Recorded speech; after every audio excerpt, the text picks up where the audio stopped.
Welcome students. आज हम M D CAT physics start कर रहे हैं। चैप्टर जो सा है वो है इलेक्ट्रोस्टैटिक्स और जो सब टॉपिक है हमारे पास वो है कैपेसिटर। तो सबसे पहले हम लोग देख लेते हैं कि जो पीएमसी की तरफ से सिलेबस है उसके अंदर क्या क्या है कवर। तो उसमें आपके पास सबसे पहले आ जाता है capacitor, capacitance of a capacitor and its unit, और capacitance of a parallel plate capacitor. ये वाले जो तीन सब टॉपिक्स हैं आज हम इस वीडियो में ये वाले कवर करेंगे। ठीक है, और बिल्कुल पीएमसी के गाइडलाइंस के अंदर रहते रहते हम लोग इसको कवर करेंगे। कई दफा बाज़ औक़ात फिजिक्स में इस तरह हो जाता है कि बच्चे ज़्यादा हार्ड क्वेश्चंस की तरफ चले जाते हैं। ठीक है, जबकि जो पीएमसी की रिक्वायरमेंट होती है वो उतने हार्ड क्वेश्चंस नहीं होती।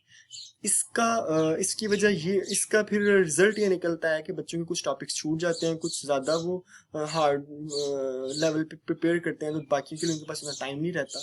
तो स्मार्टली इसको प्रिपेयर करें, पीएमसी के गाइडेंस के अंदर रहते रहते प्रिपेयर करें।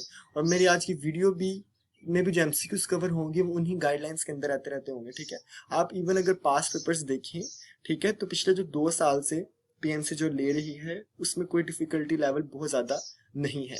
ठीक है, 70% आपने एक चीज़ ये भी याद रखने की, 70% आपके क्वेश्चंस हैं वो आपके हैं रिकॉल बेस्ड, यानी कि वो आपने बस एक दफ़ा रीडिंग अपने अच्छे तरीके से करनी है। जो टॉपिक्स कवर किए हुए हैं पीएमसी में उनकी रीडिंग अच्छे तरीके से करें। अगर रीडिंग आप अच्छे तरीके से कर लेंगे तो you will be able to recall.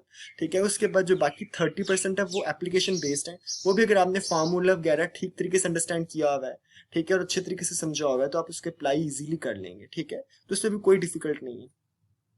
तो अब हम लोग चलते हैं, थोड़ा सा हम लोग देखते हैं कैपेसिटर और कैपेसिटेंस के हवाले से।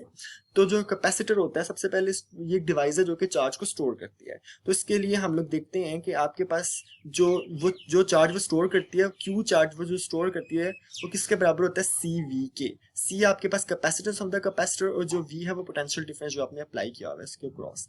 ठीक है, इससे हमें भी पता चलता है कि सी जो होता है फॉर गिवन कैपेसिटर वो कांस्टेंट होता है। इससे हमें भी पता चलता है कि जो क्यू है वो डायरेक्टली प्रोपोर्शनल टू v होती है। ठीक है, अगर आप y एक्सिस पे लें क्या उसे कहते हैं q, और x एक्सिस पे लें आप v, इधर लें q इधर लें v, तो जो आपके पास रिलेशनशिप बनेगा वो कुछ यूं करके बनेगा।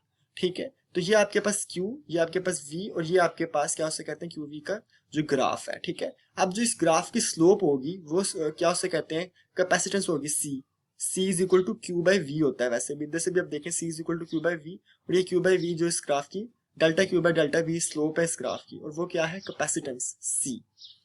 ठीक है, तो ये चीज आपने ये चीजें में रखें तो आपकी जो न्यूमेरिकल प्रॉब्लम्स हैं वो कुछ जो है वो सॉल्व हो जाएंगे। ठीक है, अब पहला MCQ, a capacitor has a charge Q, the actual charges on its plates are. जो कैपेसिटर उसका चार्ज कितना है, क्यू है। जब हम लोग कहते हैं किसी भी कैपेसिटर का चार्ज जो है उसके ऊपर क्यू है, तो एक्चुअल चार्ज उसकी प्लेट्स के ऊपर होता है वो कितना होता है। ठीक है, जब भी हम लोग बात कर रहे होते हैं कैपेसिटर की प्लेट्स के ऊपर, जैसे अब पैरेलल प्लेट कैपेसिटर मिसाल के तौर पे हम लोग लेते हैं, ठीक है ना, पैरेलल प्लेट कैपेसिटर की बात कर रहे हैं वो।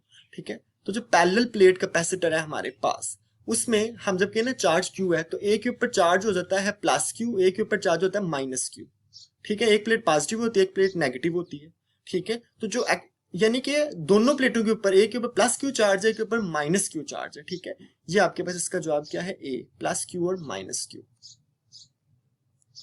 अगला क्वेश्चन है, when a dielectric slab is inserted between the plates and the reading of voltmeter attached with the capacitor will.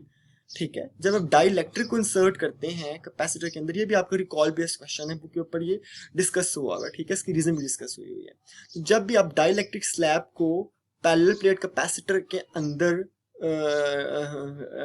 डालेंगे तो क्या होगा, जो कैपेसिटेंस होगी और जो वोल्ट मीटर की रीडिंग होगी वो क्या करेगी, डिक्रीज करेगी। ठीक है, वोल्ट मीटर की रीडिंग क्या करेगी, डिक्रीज कर जाएगी, क्योंकि वोल्टेज डिक्रीज कर जाएगी। ठीक है, और आपको पता है कि C is equal to Q by V होता है। जब वोल्टेज डिक्रीज करेगी तो कैपेसिटेंस क्या कर जाएगी, इंक्रीज कर जाएगी। जब वोल्टेज डिक्रीज करेगी तो कैपेसिटेंस क्या कर जाएगी, इंक्रीज कर जाएगी। ठीक है, तो अगर डाइलेक्ट्रिक स्लैब को हम लोग पैरेलल प्लेट कैपेसिटर के अंदर इंसर्ट करें, ठीक है, तो कैपेसिटेंस इंक्रीज हो जाएगी, वोल्टेज डिक्रीज हो जाएगी। अभी इसमें वोल्ट मीटर का पूछा तो उधर वोल्टेज आ रही होगी और वो क्या होगी, डिक्रीज। उसके बाद a capacitor is perfect insulator for alternating current, direct current, alternating current and direct current, rapidly fluctuating current. तो आपको पता होना चाहिए कि जो कैपेसिटर है वो परफेक्ट इंसुलेटर है डायरेक्ट करंट के लिए। ठीक है, क्योंकि इसके दरमियान एक डाइलेक्ट्रिक मीडियम आ जाता है, आपके पास क्या आ जाता है, एक डाइलेक्ट्रिक मीडियम आ जाता है। उस डाइलेक्ट्रिक मीडियम की वजह से क्या होता है कि वो जो पैरेलल प्लेट कैपेसिटर है वो उसको फिर डीसी को तो कंडक्ट नहीं कर पाएगी, उसको तो ब्लॉक कर देगी। उसके बाद है according to the following graph the order of values of capacitance for capacitors A B and C is given as. ठीक है, अब आपको पता है, वो कहता है कि सब ऑर्डर किस तरह है कैपेसिटेंस का, जो ज्यादा है, जो ग्रेटर है, क्या उससे कहते हो, इनमें से सबसे ज्यादा वो कौन सी है, और फिर उसके बाद क्या ऑर्डर आगे से फर्दर बनता है, कौन सी सबसे ज्यादा है, फिर उससे कम, फिर उससे कम, कैपेसिटेंस की वैल्यू, ये वो पूछ रहा है। आपको पता है कि 3 डिफरेंट कैपेसिटर हैं, ए बी और सी, 3 डिफरेंट कैपेसिटर्स हैं। ठीक है, अब इनमें से हमें देखना है जिनके ग्राफ ये प्लॉट किया गया है, ए बी और सी जो सा ग्राफ प्लॉट किया गया है। ठीक है, 3 डिफरेंट कैपेसिटर्स के लिए है। अब हम बताना कि सबसे ज्यादा कैपेसिटेंस की वैल्यू किसकी है। आपको पता है जो ग्राफ की स्लोप है, जो क्यू वी ग्राफ है, उसकी जो स्लोप है वो आपके पास क्या होती है, वो आपके पास, ठीक है, तो क्यू वी ग्राफ की स्लोप कैपेसिटेंस होती है। अब आपको मैं एक सिंपल सा ट्रिक बता देता हूँ इस क्वेश्चन के लिए। क्या हमें देख लेनी है, जितनी ज्यादा इंक्लिनेशन होती है ना, यानी कि एक्स एक्सिस के साथ जितना ज्यादा एंगल होगा ना इस लाइन का, ये वाली जो लाइन है एक्स एक्सिस के साथ, इसका जितना ज्यादा एंगल होगा उतनी ज्यादा उसकी स्लोप होगी।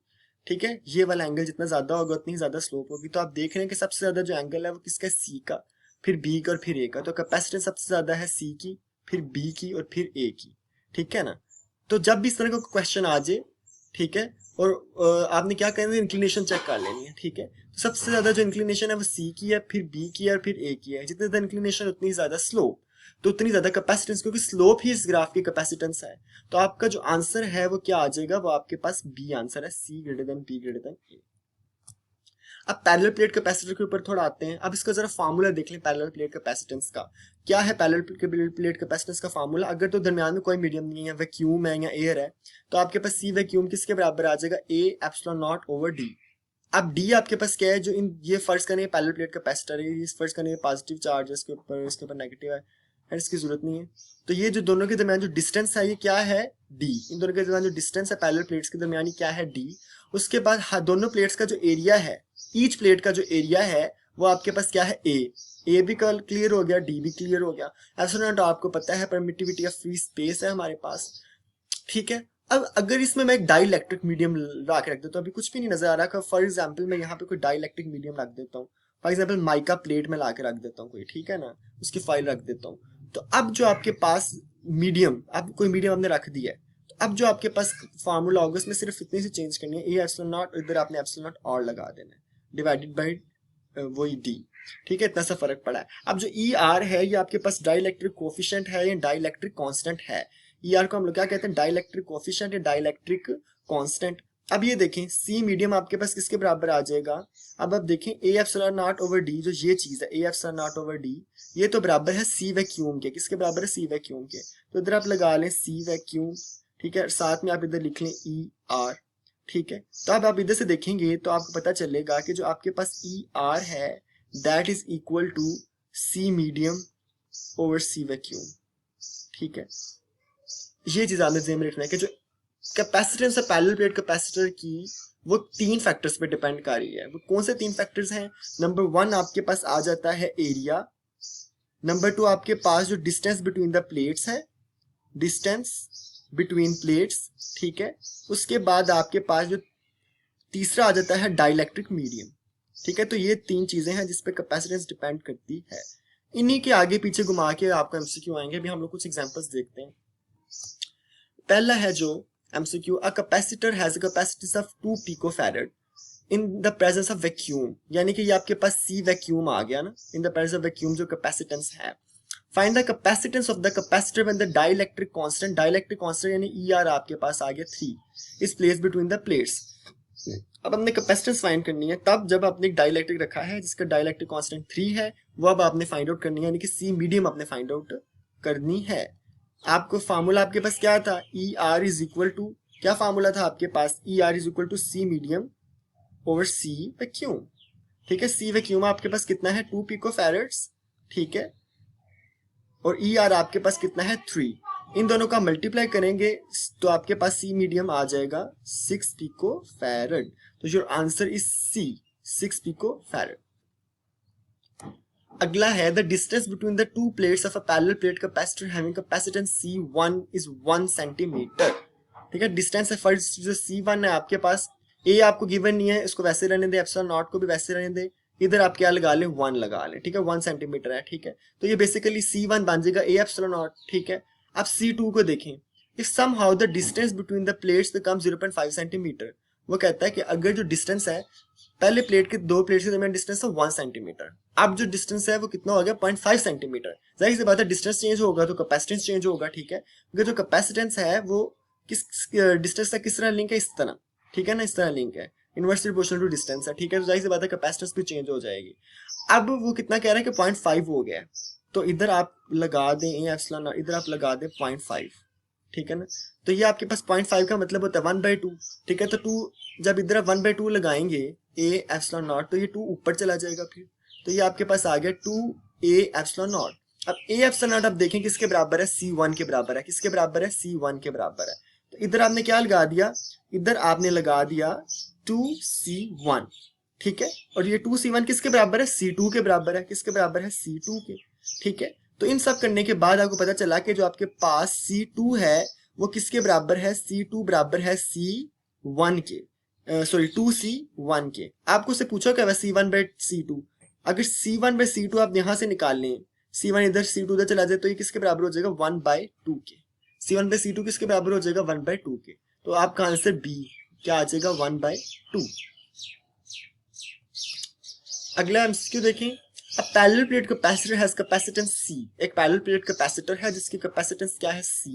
If somehow the area of the plate reduces to half, area जो प्लेट्स का है वो रिड्यूस हो जाए, आधा हो जाए, जितना उनका पहले एरिया था उससे आधा हो जाए, यानी एरिया जो सा है, फर्स्ट करें पहले A था तो A से वो क्या हो जाए A/2 हो जाए, और पहले उसके बाद उसने क्या बोला है, and the distance between the plates becomes double, और डिस्टेंस अगर पहले D था तो बाद में क्या हो जाए 2D हो जाए, ठीक है। द न्यू कैपेसिटेंस बिकम्स, तो जो न्यू कैपेसिटेंस है वो क्या बन जाएगी। अब आप यहाँ से जरा नहीं चेक करें, जो कैपेसिटेंस है वो किसके डायरेक्टली प्रोपोर्शनल टू A/D, ठीक है ना। एप्सिलॉन मैंने खत्म कर दिया, वो कांस्टेंट था। तो अब ये आपके पास A/D आ गया, ठीक है। आपका एरिया क्या हो रहा है, एरिया जो है वो रिड्यूस टू हाफ, यानी एरिया रिड्यूस टू हाफ, और जो डिस्टेंस है वो डबल हो गया, ठीक है। डिस्टेंस क्या हो गया है, डबल हो गया। तो अब आप इनको मल्टीप्लाई जरा करें तो आपके पास आ जाएगा 4, दो बार क्या आ जाएगा 4, यानी A/D/4 आपके पास जो है ना वो आ जाएगा। तो बाय 4, सॉरी, A/D/4, ठीक है। ये आपकी न्यू कैपेसिटेंस बन जाएगी, ठीक है। तो यानी कि जो कैपेसिटेंस है आपकी वो पहले C थी तो बाद में C/4 हो जाएगी, ठीक है। पहले C थी तो बाद में कितनी हो जाएगी, C/4 हो जाएगी।